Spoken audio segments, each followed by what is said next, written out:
Greetings and welcome to the Beautiful Me Club, where you can have yourself a ball, where you can find a lot of love. If you're stable, not so stable, whatever you have on your table, we're able to fix it, mend it, talk it out, cry it out, and shout. Leave your woes me, girl, I'm trying to make it. I guess I am alright. Leave your money tight, my man ain't right out in the wind tonight. We came here to party, to smile, to get your me on for a while, to get your groove back, honey child. So get your cute on, let's get wild, and beautiful me. Welcome to the Somerville Line. Tonight, Yvette Wilkes will be interviewing the co-founders of Somerville Overcoming Addiction. But first, Somerville Overcoming Addiction, Joanne and Judy. But first, we're going to begin with the video.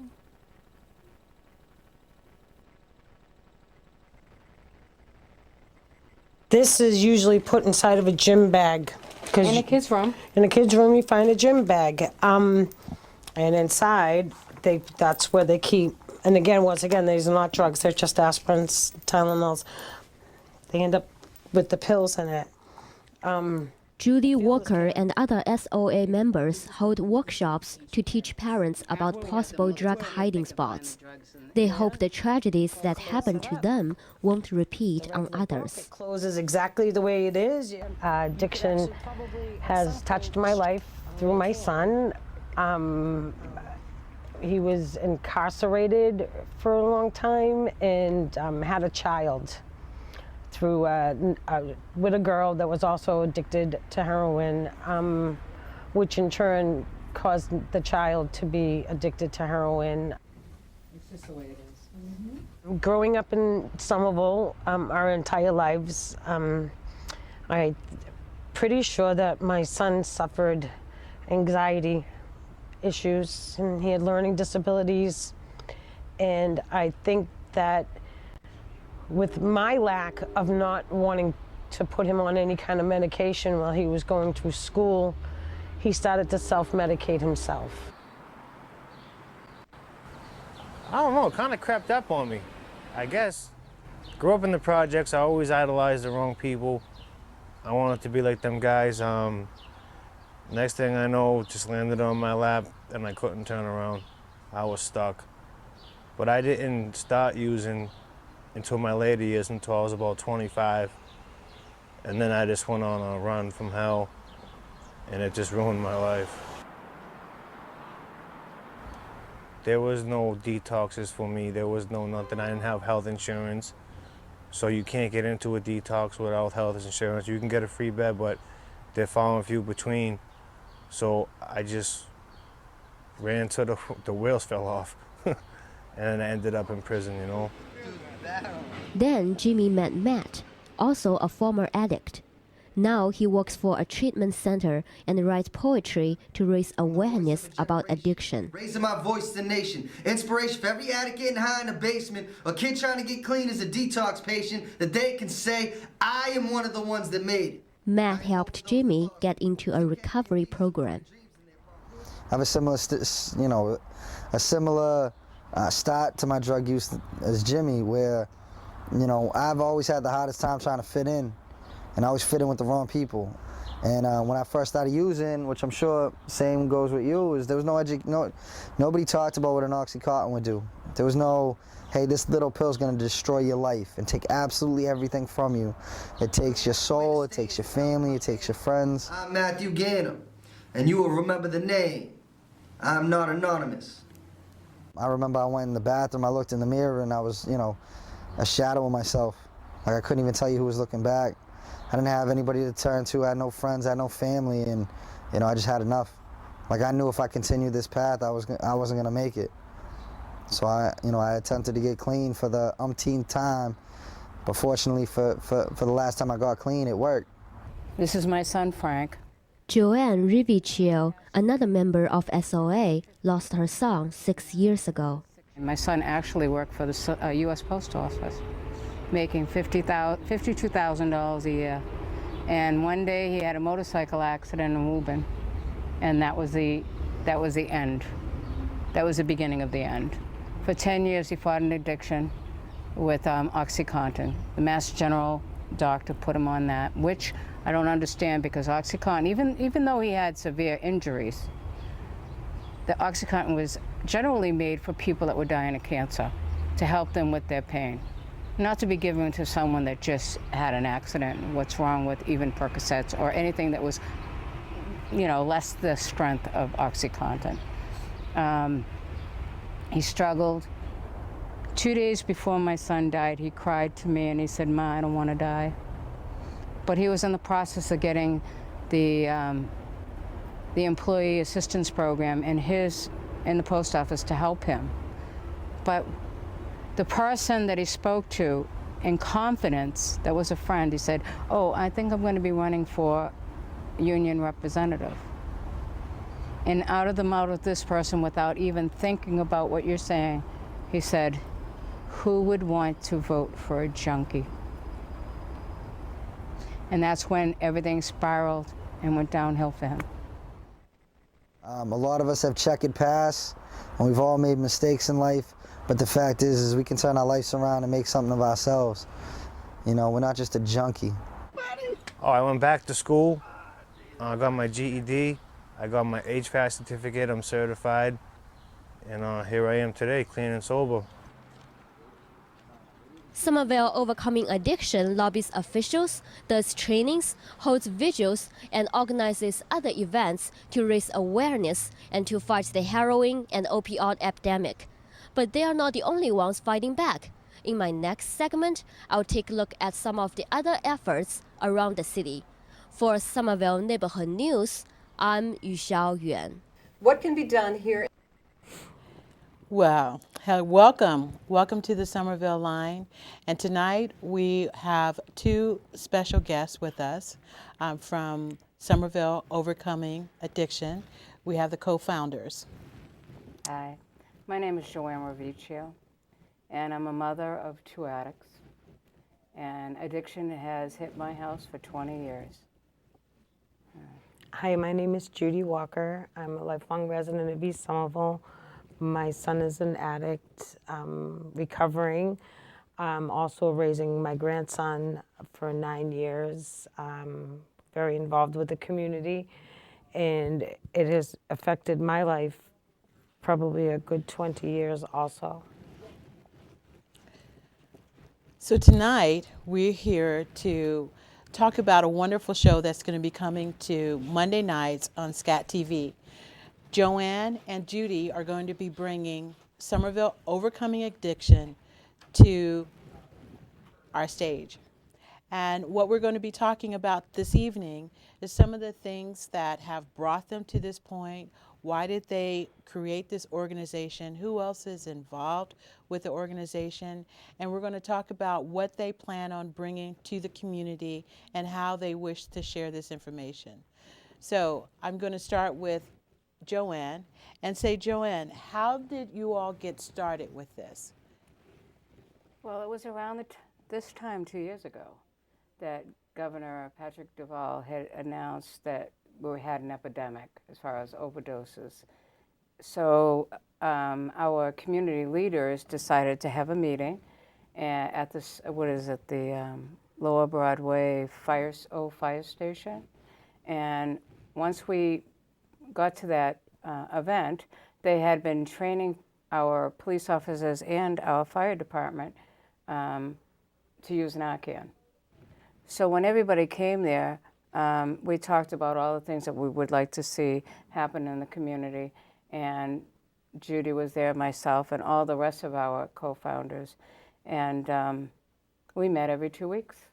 After that, we wanted to do something for the community.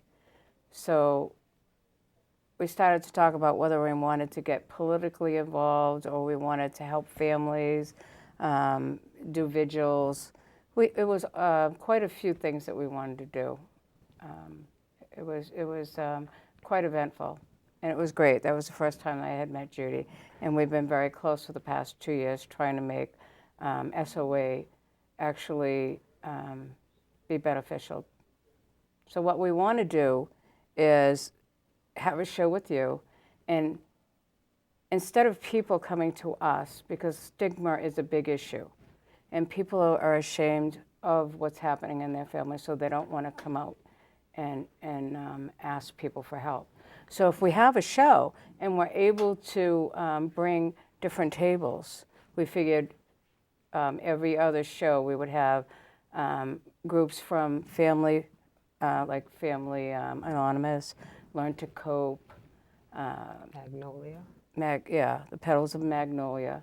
And then we would have treatment centers there so they can hear from them, as well as have a Narcan training show so people can see how to use Narcan.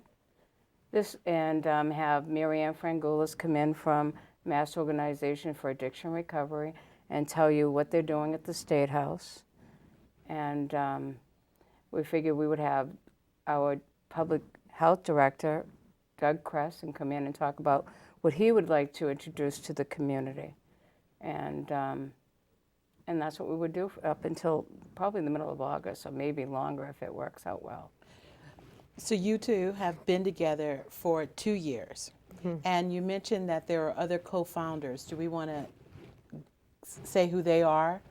You just Well, kind of I think we could probably have them come on another show. Right. But one of them is Matt Gannon, that was already on the video before this event, before we started to speak. He is one of the co-founders, as well as Nancy Medeiros and Jane Fabiano. I don't want to not mention all of us. And then Mike Duggan, who was also a part of Wicked Sober, and he has his own treatment center now called Healing Hills in Westminster. And we have Matt Gannon, who is also the Northeast Director for Banyan Treatment Center. So we've come a long way in 2 years. In 2 years. And Judy, are these the things that, what were you looking for to get involved with and the outcome? At the time that we organized, there was a lot of deaths. So I had spoke to Matt McLaughlin on my porch and told him that we need to do something. There has to be somebody else like me out there that wants to do something. We had the meeting and we started. My aspect of it is that I'm also in recovery.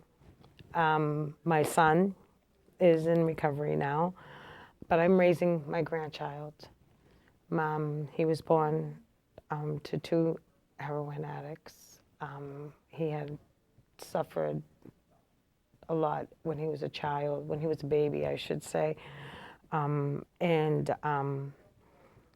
The unknown part of the child was so great. It just astonished me that no one knew what was going to happen. Everybody kept telling me I had to wait till he goes to school to find out the severity of his disabilities. So waited, challenges through the years. He has done nothing but impress me. I am so proud of him.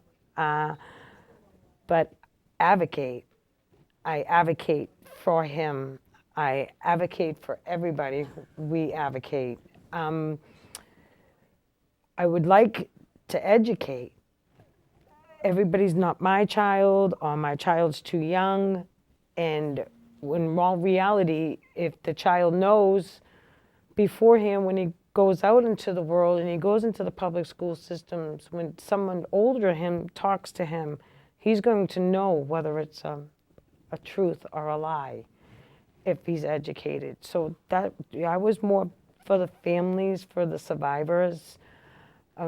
Doug Kress had actually mentioned something to me last time that we spoke that I never really thought about, is what about me?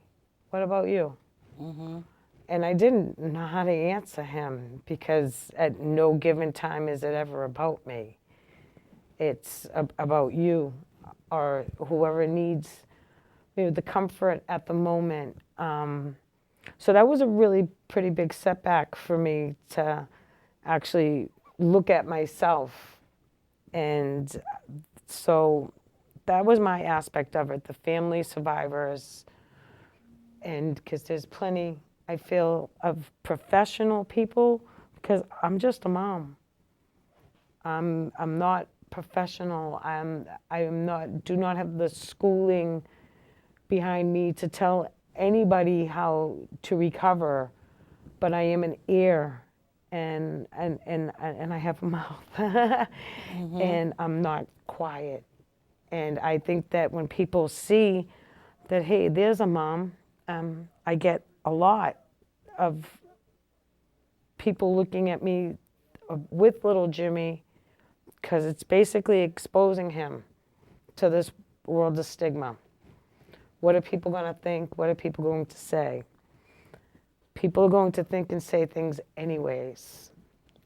So he has to be comfortable in his skin for what has happened, and through the years of being knowledgeable and talking to him, not open to everything, but enough for him to understand that absolutely that was not his fault. The 3 C's. Didn't cause it, didn't cure it, didn't choose it.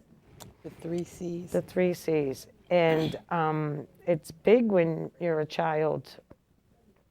People don't realize that his generation, he's going to grow up. There are not going to be, his children are not going to have grandfathers. There's not going to be grandmothers, because they're all going to be lost to the addiction, to the epidemic that's going on. And it's such an alarming rate, but yet everything's just so slow going. So my fight is for the family. I like to give hope where there is none, light where it's dark, and just to know that there's so many of us out there that it's okay. It's okay to say something. There's a number of loved ones that want to be out there to right. provide support.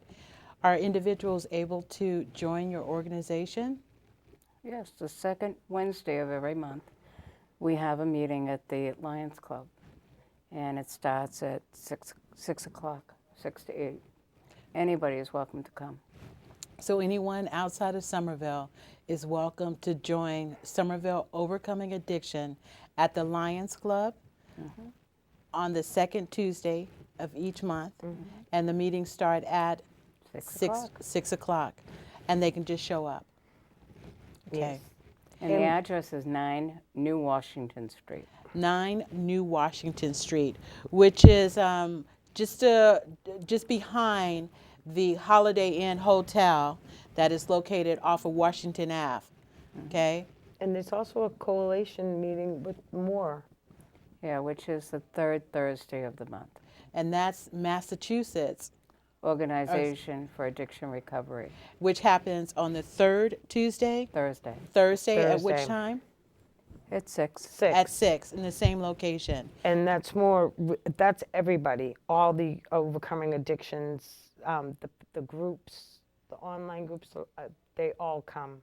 So it's a meeting of the minds. It's a very great meeting. And to our audience, you know, what Joanne and Judy will be bringing to their show is some of these organizations will actually be coming to the studio and set up tables out in our lobby area so that you can come and find information out, and you can talk to individuals. You can leave your contact information if you like, but it's a place for you to share your knowledge, share your experience, or just come learn about what's happening. This is an epidemic that is happening not only in Somerville, not only in Massachusetts, but in some of the surrounding states, correct? The whole country is affected by addiction. There's about 23 million people that are in recovery right now, and also 22 million that are using at this time. So there is hope for recovery, and if we can help you find it, please let us know. You know, hopefully we will have a telephone line that people can call, and to get comfort and show them the way, or to you know, we don't know where they're going to be at this point in time. We have to work with them at their level. Judy and I both went to recovery coach classes, so now we're ready to go out there and try to help people find their plan for their recovery. And so we have so many things to talk about this evening, and I'm just so looking forward to when you actually start this show and start bringing in guests. But you both have had your own personal stories of why you decided to do this. You know, a lot of people are like, why are you giving up your time? Yes, you're raising your grandchild. Why give back to others? What is it that makes you want to be part of this and say, there is hope, I want to help, I want to give back? Well, in 2009, I lost my son Frank to an overdose. And I was trying very hard to find him services, and it wasn't very easy.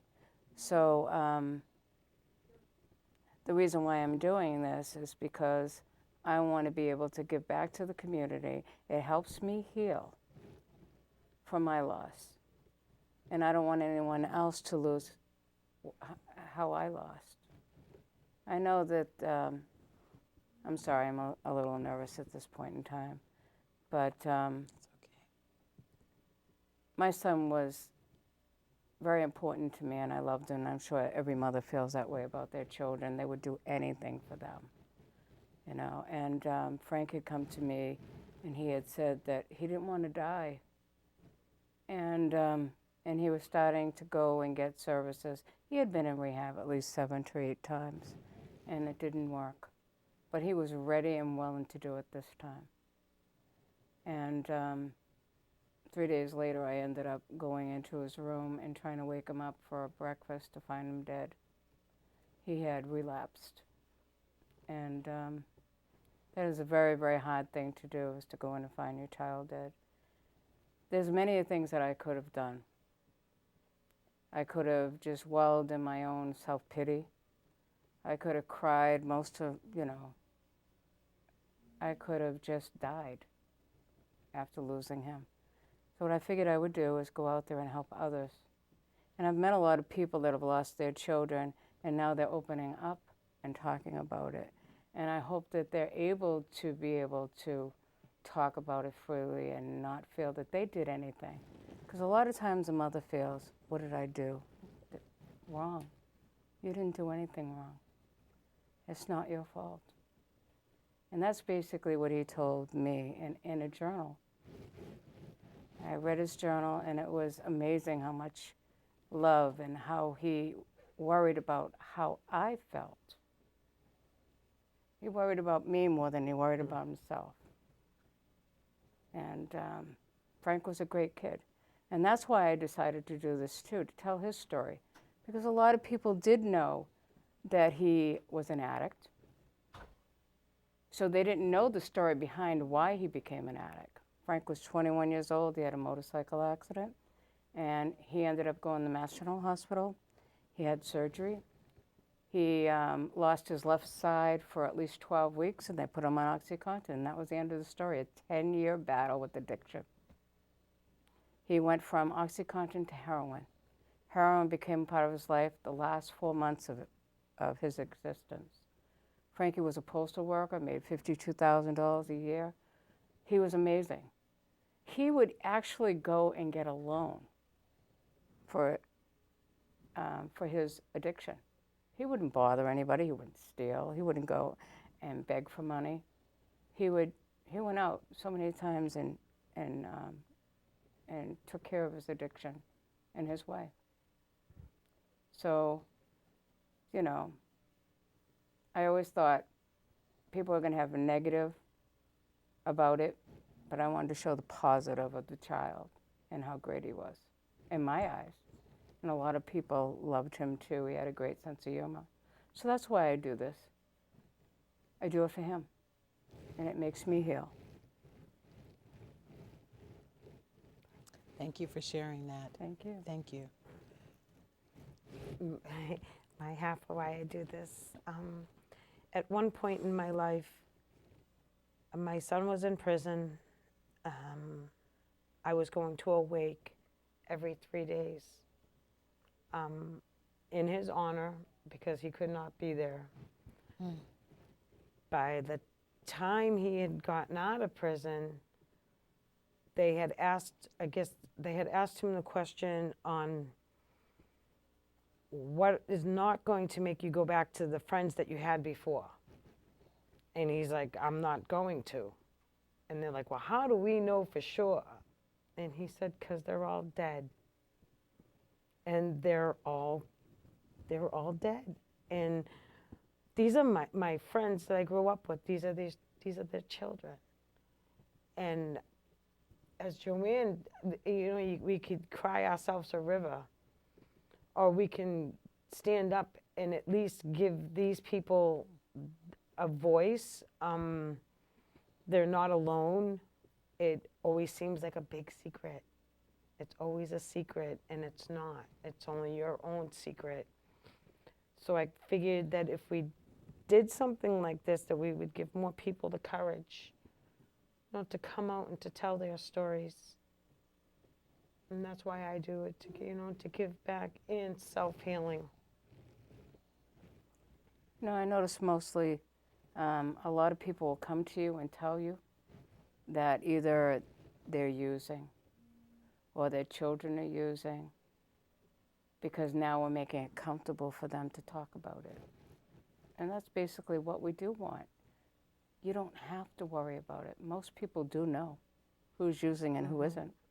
So why don't you come out and talk about it and get help? Because we can only do, like I always say, if we all come out and talk about it, then there's no stigma, And that's what I would like to see. And it's, like you said, that it's easy to talk to us because we're one of them. We're all inside this box looking out, and until it affects you, you have no idea what kind of world it is. It's a cyclone that starts at your foundation, and it spins so totally out of control, and it takes no hostages. It doesn't matter if you have to go to work in the morning. It doesn't matter that you have children. It doesn't matter you have parents. And it's just nice, I think, to know when they see us, they see this comforting smile. They see this crazy woman gone like from one end of the spectrum to the other, of coming back out and helping, and it's in my blood. I have quit, thrown things, had tantrums, I'm not doing this anymore, and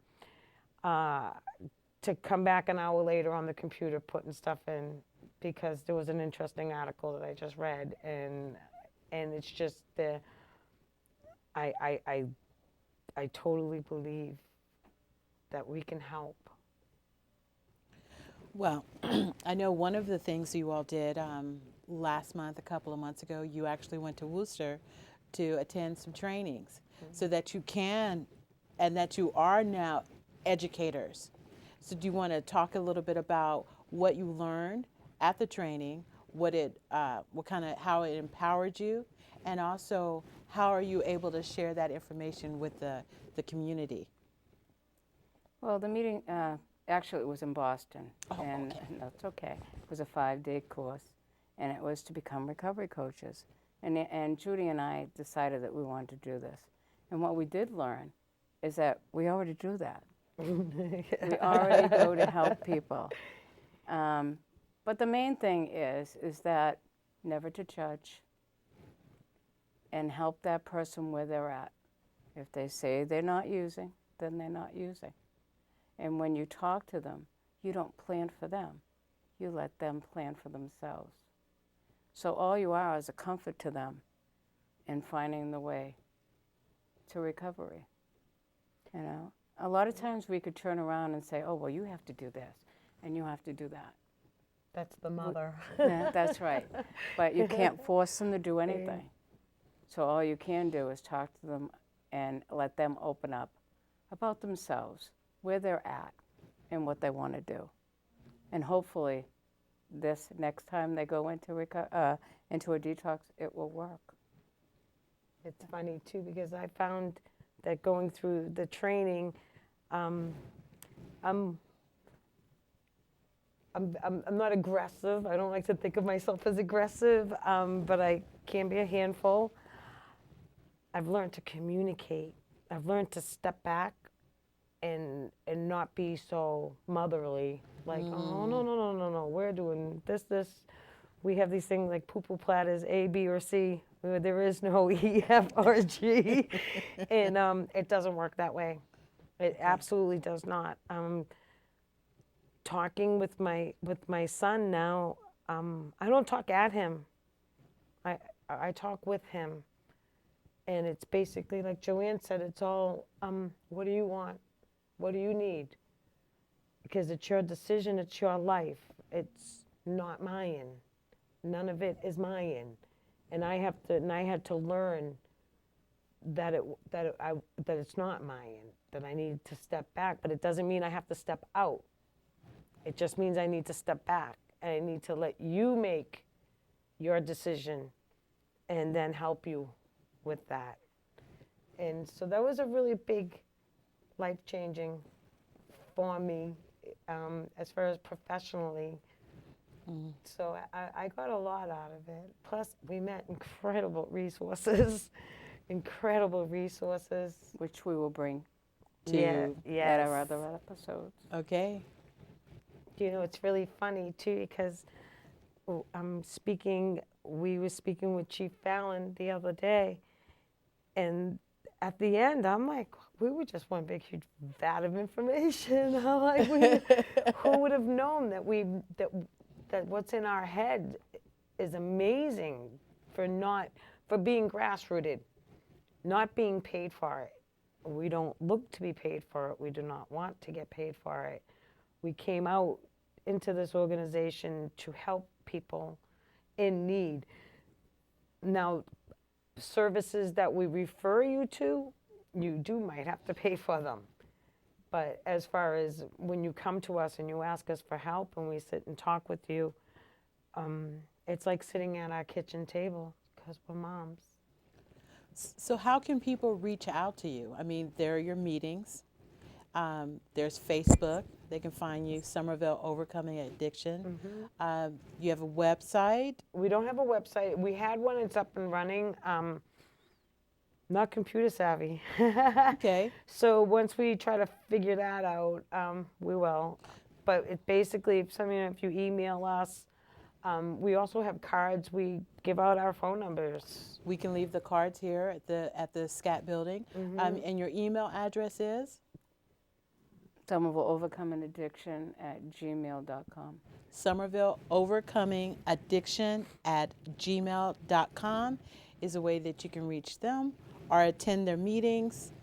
Or on Facebook. Facebook is probably the best way to get a hold of us. And on the Facebook, I just basically started plugging in everything on it. And it's just one huge informational highway page, from articles to sayings. I fill it. I fill it every morning, every night. I fill it with every kind of information that I could possibly obtain from the internet and from other pages also. We do other groups. So we just use each other's things. Every single day I put out open beds. What are the beds open for detoxes, for CSS and TSS? That's one thing that I want to, when we start the show, we want to talk about with people and with everybody, is the lingo. Yes, Because like I'll tell TSS you, and I was in it for 2 years and I had no idea what a TSS, and I was too embarrassed to ask what it was because I thought people would thought it was crazy. Because So what is a know. TSS? It's now you're gonna get me because I don't know technically. Okay. But it's actually has to do with detoxes and different aspects of it. And like medication wise and things like that. It's like I have the information, but it's just not in my head. Okay. But we'll all be learning this information. Yes, and we will all be learning this because we have it down, and You know, this way I would have to, you know, read off of it. But Because then- again, we're just moms. Right, but this is why I think you all are going to start bringing in the various organizations here to share that information, share that knowledge that you're putting out there on Facebook. So we know that this information is going to benefit the users, and how is that? And also the loved ones. I know that I've talked with Joanne at times, and we've talked about the enabler and the loved one who wants to be there and be very supportive of their child, this person that they love. But that comes at a cost because you become this enabler. And so within your show, how are there things that you're going to be able to show us to, if we don't have this in our life, are you going to be able to help us help someone else to share the information? And if so, how? We do have a lot of information as far as communication, how to speak, you know, to someone. Can you give me an example of when you say how to speak to someone? I mean, like just communicate, like basically like a 15-year-old comes home from school and it's like, so how was your day, hon? And he's just throwing everything around and just go in his room and shut the door. They'll ask you, you know, kind of like, well, that, you know, that scenario, okay, now what could you have done, you know, to talk? Now, do you knock on the door? Do you give that person space and then try to come out? We give out a video of family strategies from someone who cares about prevention, and it's a very good video. We always have it at all of our events. And one thing that stuck out in my mind is that they have this jar, and everybody in the family all week writes down things that they want to talk about, things that, you know, mean things to them, and they put it in the jar. You pick one day to have dinner together. Get the jar out, you put it on the table, and you take whatever in that jar out, and that's what you talk about.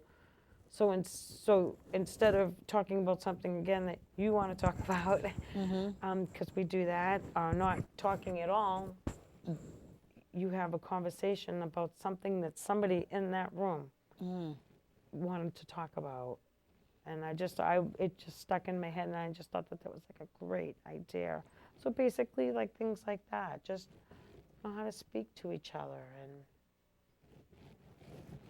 I mean, let's face it, everybody's always on cell phones. There was no communication anymore. I was standing at a bus stop one day, and I looked across the way, and every single person was on their phone, either playing a game or reading the messages from their Facebook pages, but no one was talking to each other. We have to bring that back. We have to bring it back to the home as well. You know, dinner time is a special time, and maybe we should try to spend a little bit more time with our children. You know, we can't believe that, no, that's not going to happen to me, that's not going to happen to my child. We need to educate them a lot more about what's out there and what these drugs will do to you.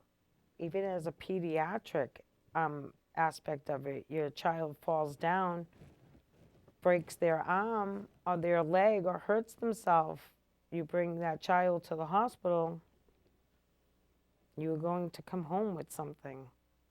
Now, you're going to need to know, you know, about it, that it is addictive. Do they have that on the labels yet? I wonder. Because I know that they were trying to get that actually put on the bottle, saying that this medication is addictive. And so I'm not really sure if that's happened yet.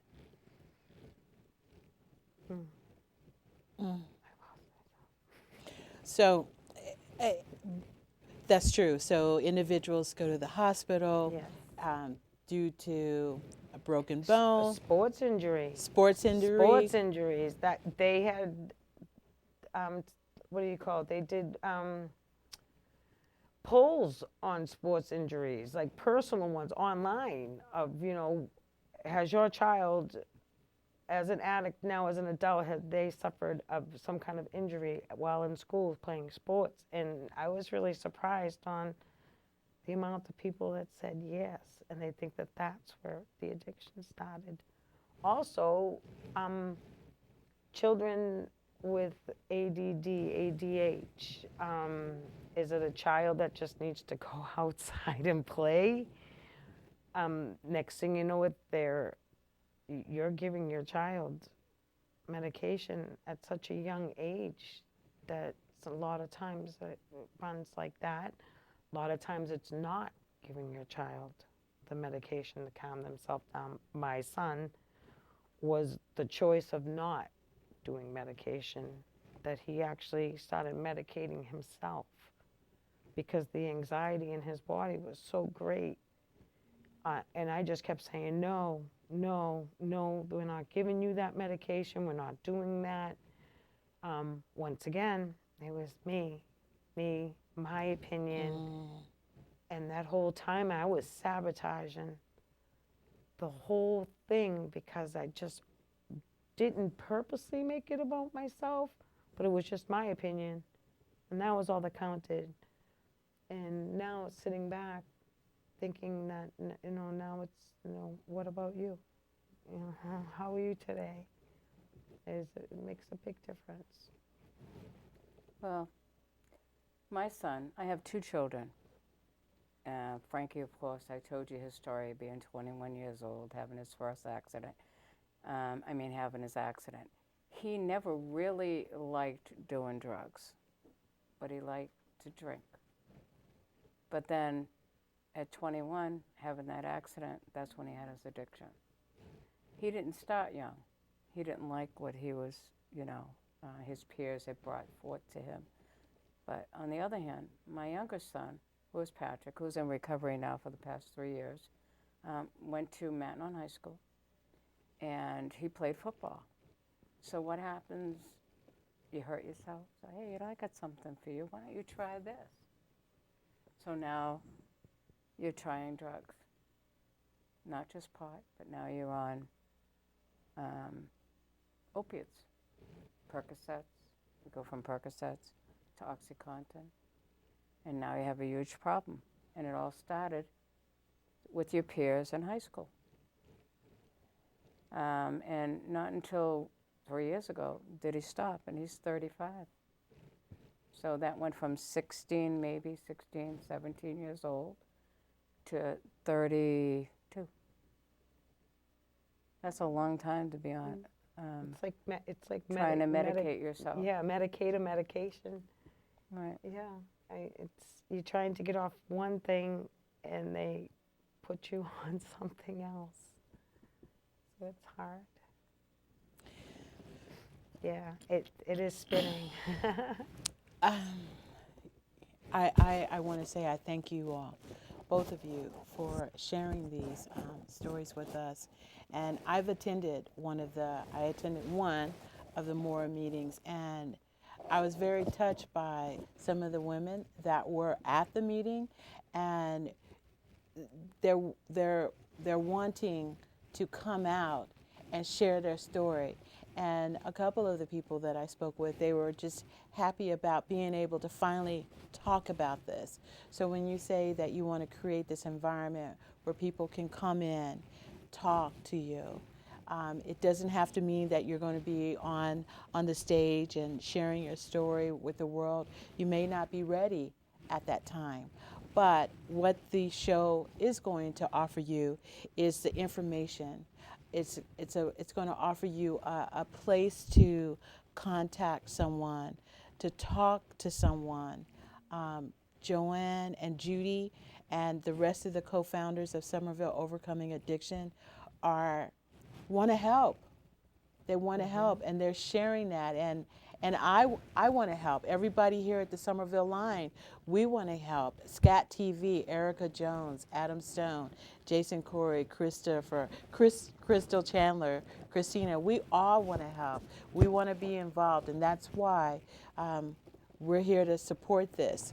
Every other week, Somerville Overcoming Addiction will be right here sharing information showing examples of how parents can interact with their kids. Bring in the experts here to kind of help you, whether your child is engaged in this activity, whether you know a friend who is afraid to talk to you, and maybe you need to share some information with her. But that's what this is all about, is empowering us. Is there anything else that you would like to? I would just, on the touching on the base of the children, nobody likes to think that you're not born to be an addict. It's something that transpires between something tragic happening to you or an accident. Most parents, they're like, not my kid, this will never happen. And I believe in my heart that there is going to be a day that we're not have to worry about things like that.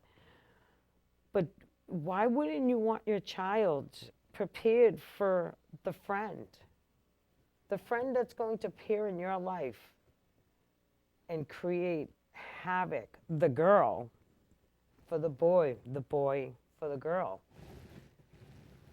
Your child doesn't know anything. Your child becomes vulnerable and becomes a victim of this person.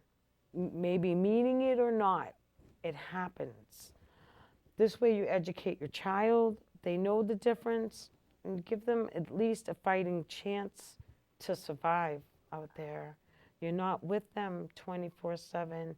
When they're little, it's easy to have control over them, but once they get to be young teenagers, that you lose that reign. So I think it's very, very important to educate. Now, Judy and I decided one of the things we would like people to do, or parents to do, is to make a plan. All right. What if your 17-year-old or younger comes to you and says, I'm addicted, or you find out they have an addiction? Wouldn't it be in your best interest to sit down and plan out in case the day comes that you do find out? Go to your pediatrician, find out what's available to you, which we will give that information as well. They have programs called at Castle, which is in Brockton, as well as in Boston. We have Mass General Hospital. They have a program there as well for adolescents.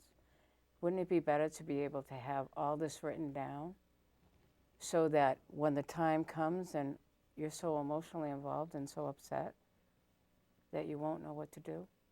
Why not have it ahead of time? You pick your child's pediatrician, you pick their school, you pick their friends, you pick their clothes out to wear. You basically pick everything for this child because you're making a plan for the future for this child.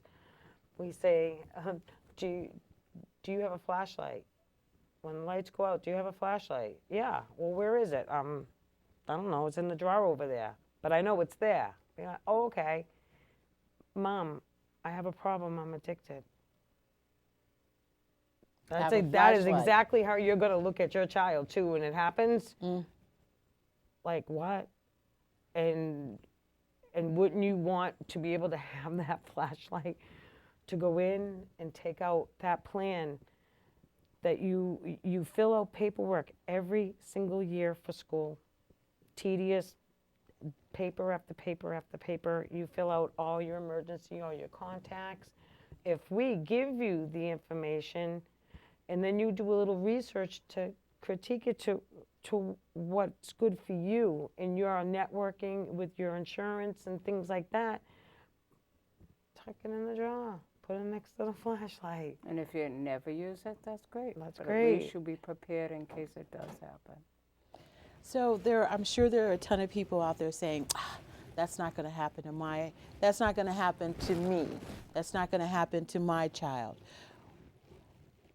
Are there signs that that parents should be aware of? Are there signs for the youth to be aware of? How do the youth help if they notice something's going on with their parents? Are there those types of organizations as well? I think sometimes it's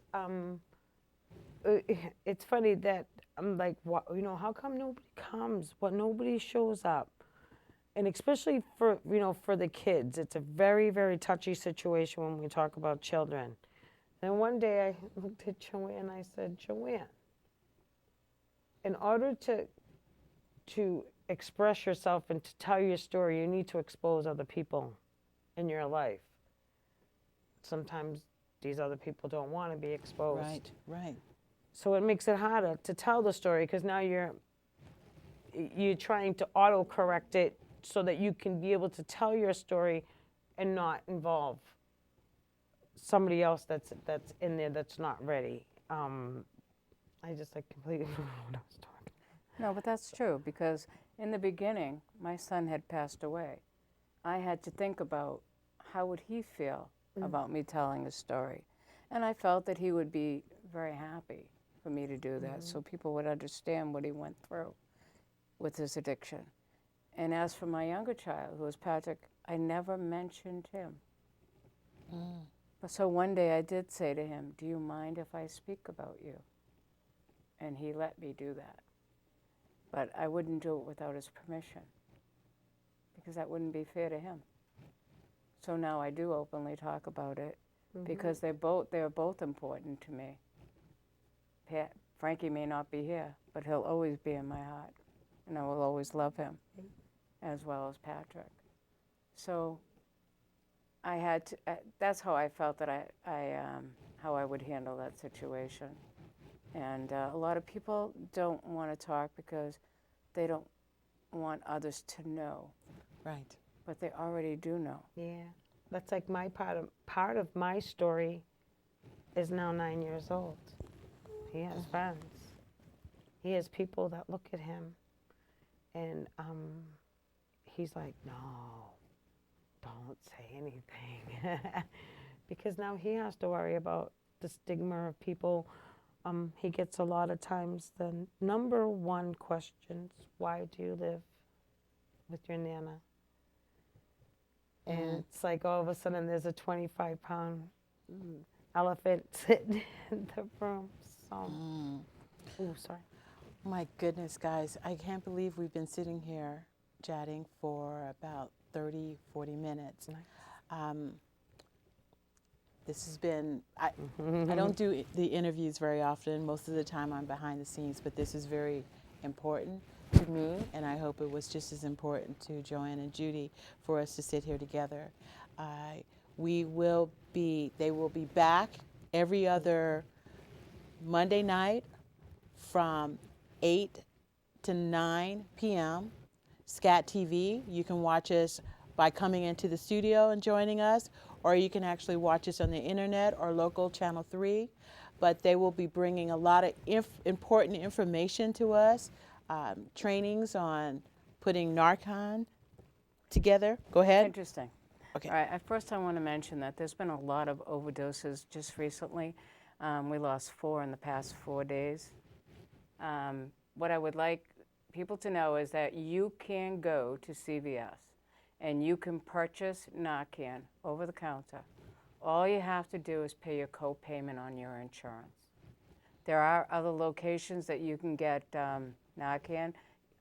Cambridge Needle Exchange. You can call them up and see if you can go in and get trained in Narcan, and or where they're having a class, so that you can get Narcan at no cost. So I'm just very concerned about us losing people. So if you feel that you could, if there's going to be a problem, go to CVS.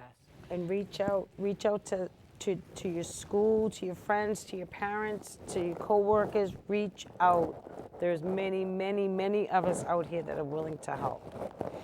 And go to their website, Somerville Overcoming Addiction. Reach out to them. And if you don't see us in 2 weeks, I want to thank the two of you for joining us tonight. Thank you. Thank you to you all for watching us.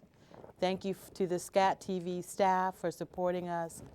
And we wish you all the most success in your new program. Yes. At Scat TV. Yay! Thank you. All right. Thank you.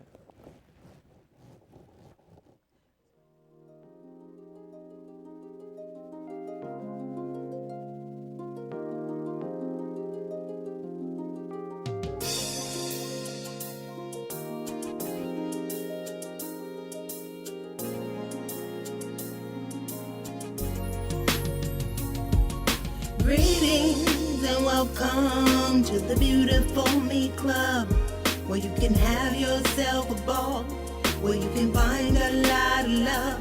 If you're stable, not so stable, whatever you have on your table, we're able to fix it, mend it, talk it out, cry it out, and shout. Leave your woes me, girl, I'm trying to make it. I guess I am alright. Leave your money tight, my man ain't right out in the wind tonight. We came here to party, to smile, to get your me on for a while, to get your groove back, honey child. So get your cute on, let's get wild. And beautiful me baby, that's what I call myself. I leave my attitude on the shelf. It's about me and no one else but beautiful you baby. I'm talking dollars and not cents. It's not arrogance but confidence. So pick your head up and come on in. There's no drama, I'm saying, and no haters up in this spot. You treat it like the queen that you are. Here you walk the red carpet like a superstar. And beautiful you baby, and beautiful me too. I tell you what we're gonna do. We're gonna party like tonight is through. Beautiful you, and beautiful me too. Beautiful you, and beautiful me too. Beautiful you, yeah, and beautiful me too. Beautiful you, beautiful you. Be excited, you're invited to take a part in our new spot. Here you're not judged by what you got. Everything and everybody here is hot, cause the Beautiful Me Club, baby, it is a party of the mind. Here your self-esteem is sure to climb, so put your troubles down and let's unwind. Beautiful you, and beautiful me too. Beautiful you, and beautiful me too. Beautiful you, yeah, and beautiful me too. Beautiful you.